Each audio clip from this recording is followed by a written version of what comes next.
তাহলে আমাদের সাক্ষাৎ হলোই বা কেন, যদি আমাদের বিচ্ছেদই ভাগ্যে লেখা ছিল? এই প্রশ্নটা আমাকে খুব ভাবায়, দিন রাত ভাবায়। আমার শান্তি কেড়ে নিয়ে যায় প্রতিবার আমার থেকে। ওই কিছু মুহূর্তের খুশি যেন আমায় সারা জীবনের দুঃখ দিয়ে গেল, না চাইতেই এক গভীর ক্ষত দিয়ে গেল। কিন্তু কেন? আর কি কিছুই বদলানো সম্ভব না আজ? হয়তো সেই বিকেল বেলার সময়টাতে সবকিছু বদলাতে পারত, যদি তোমায় দেখার পর তোমার কাছে যাওয়ার চেষ্টা না করতাম।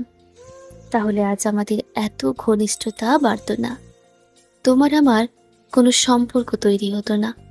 কিন্তু দেখো, আজ আমাদের গল্প শেষ হওয়ার আগে আমরাই শেষ হয়ে গেলাম।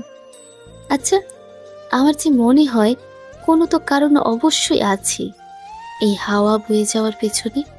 জলে